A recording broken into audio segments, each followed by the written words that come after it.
क्यों गए शिव? कर दीजिए मेरे इस पुत्र के भी टुकड़े। अनोखा न्याय है आपका। जब इस इंद्र ने मेरी कोख पर वार किया तो आप मौन रहे, और अब जब देवराज इंद्र के प्राण जाने लगे तो आप यहाँ न्याय देने आ गए।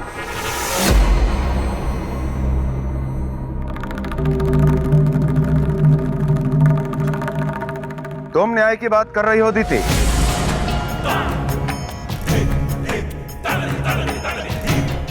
न्याय नहीं,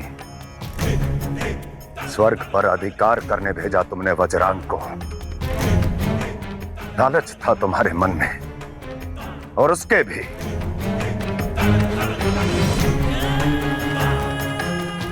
एक माता संतान को जन्म देती है अपने वंश को आगे बढ़ाने के उद्देश्य से, परंतु तुम्हारा उद्देश्य अपनी ही बहन के वंश को मिटाना था। एक माता अपनी संतान को संस्कार देती है, किंतु तुमने अपनी ही संतान को एक शस्त्र बना दिया। तुम भी उतनी ही दोषी हो जितने इंद्र। देवलोक को आने वाले किसी भी संकट से बचाना मेरा परम कर्तव्य है। इसलिए मैंने जो भी किया वो अपने कर्तव्य के पालन हेतु किया। मैं अपना कर्तव्य निभा दूं इंद्र। कर्तव्य की आड़ में कुकर्म करने का दंड दे दूं तुम्हें। जिस प्रकार ब्रह्मा का शीश काटा था, क्या उसी प्रकार तुम्हारा शीश काट दूं?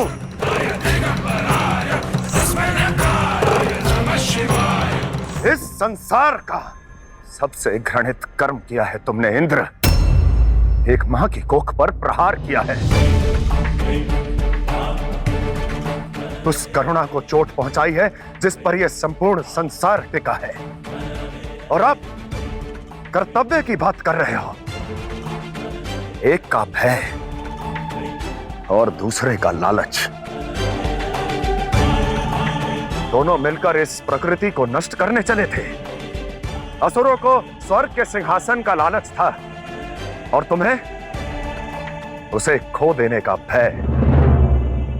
तो ठीक है इंद्र, आज के पश्चात तुम सदैव भयभीत रहोगे।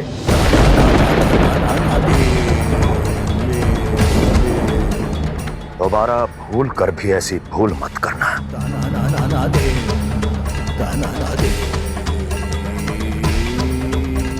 अद्भुत! मुझे लगा आप न्याय देंगे शिव, परंतु आप तो उपदेश देने लगे। मेरी संतान का क्या? क्या आप उसे मुझे लौटाएंगे? कदापि नहीं दीदी, मैं न्याय दूंगा उसे जो सच में पीड़ित है, उसे जिसके साथ अन्याय हुआ है, उसे जिसे स्वयं की माता ने एक शस्त्र समझकर पाला, और तुमने एक शत्रु समझकर काट दिया।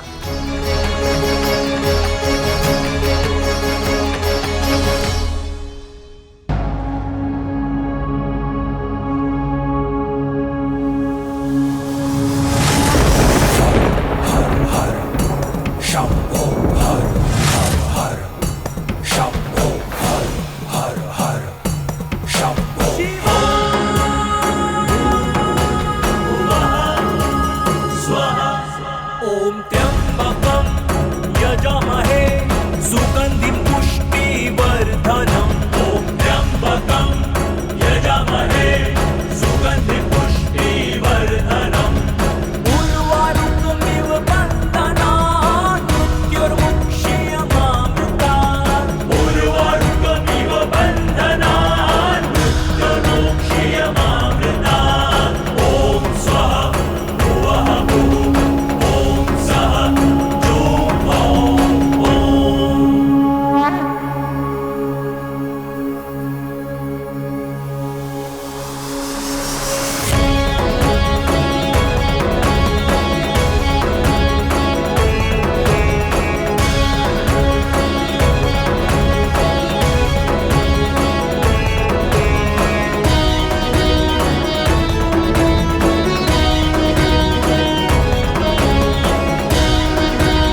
कभी किसी यात्रा पर गए हो तो जानते ही हो, जितना कम सामान साथ लेकर चलोगे यात्रा उतनी ही सरल होगी।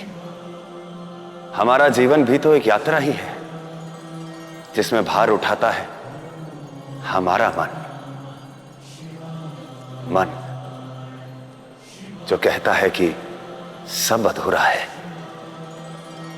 जो हर स्थान में केवल कमियां देखता है, जो कहता है जो किया जो मिला औरों से कम है। ये कम पाने की सोच ईर्ष्या बनकर मन को भारी कर देती है, परंतु जो नहीं पा सके उस पर विलाप करने से श्रेष्ठ क्या ये नहीं कि सच्चे मन से जो मिला है उसका आभार करो। अब तक जो तुमने श्वास ली हैं उनके लिए धन्यवाद करो। ईर्ष्या जीवन को कठिन बना देती है और आभार मन के भार को हल्का। यदि जीवन भारहीन करना है तो ईर्ष्या नहीं आभार चुनो।